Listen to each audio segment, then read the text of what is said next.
Thank you.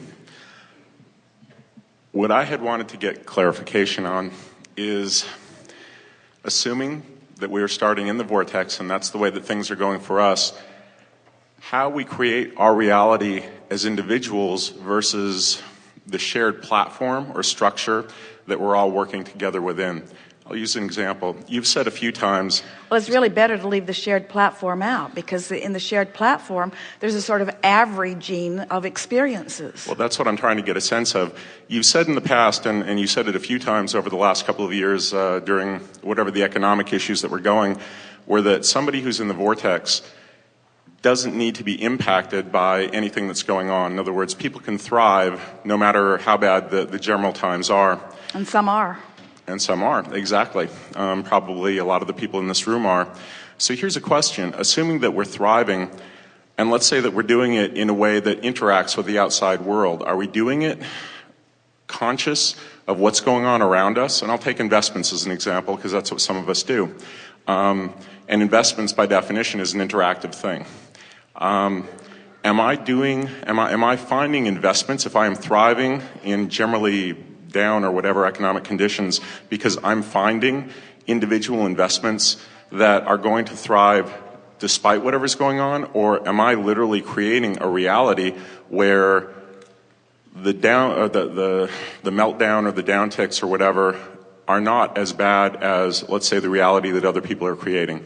Well, both are happening. Initially, law of attraction is bringing you the investments that most resonate with what you're looking for. Mm-hmm. But as you settle into that and focus with the power of your in the vortex, seeing the investment and the investment world and the larger economy through the eyes of Source, you actually can affect the investments that you participate in, so that not only do you find them, but they change because of your involvement with them.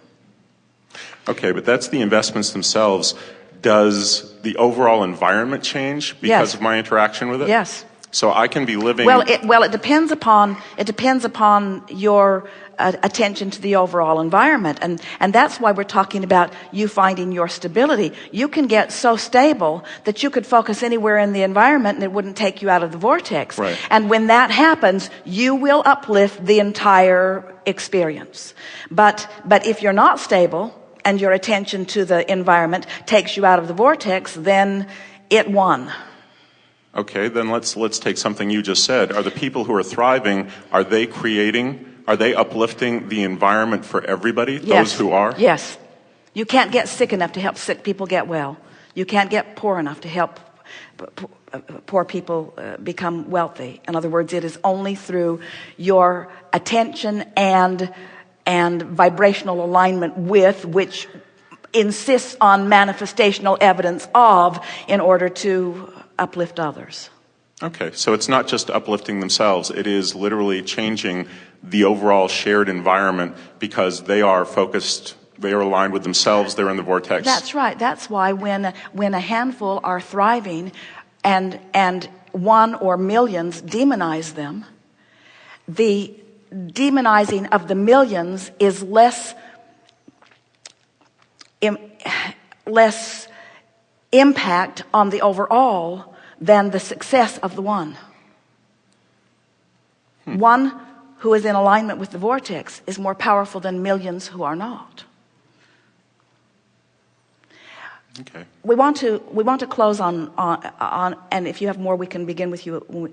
The idea of the average of the whole and the interaction with them as it affects the specifics. And we've been enjoying watching our friend Jerry playing Doodle Jump. It's a game that an app that he downloaded to his iPhone and his iPad, and he's rather addicted to it. And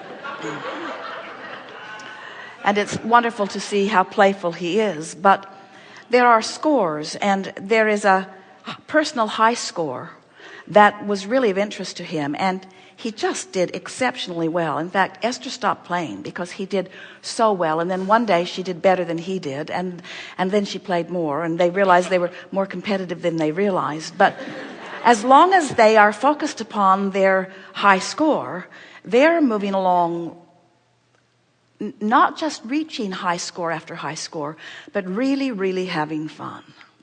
And then they discovered there was an average score.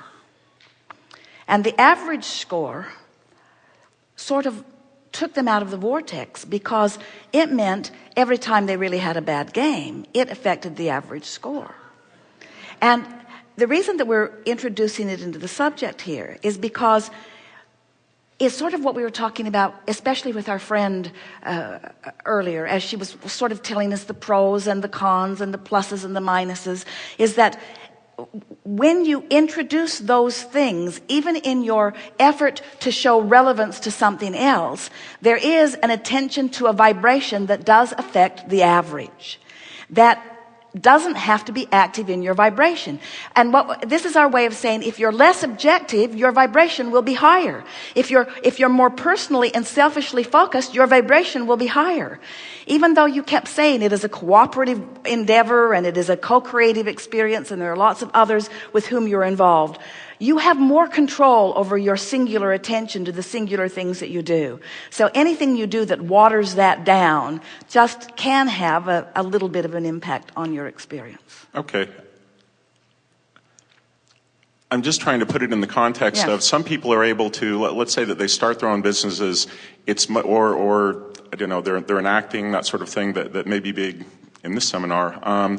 But it's something where they can much more, they can have a controlled environment. Whereas, again, for somebody who, let's say, works in publicly traded investments, by definition, you're in a shared environment. But we understand what you're saying, but that is a flawed premise. Because everyone is in a shared environment. Right. Everyone is in a shared environment. And to the degree that you do not allow what others are doing to influence your attention, to that degree, you control your vibration and the universe has to respond to you. So is this like the woman who came up and was very excited about her investment because she felt good about it, paid no attention to any of the negative press?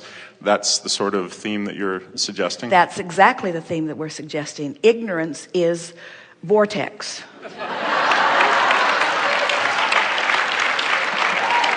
And some would say I'm in the vortex permanently. Thank you. Good time for a segment of refreshment.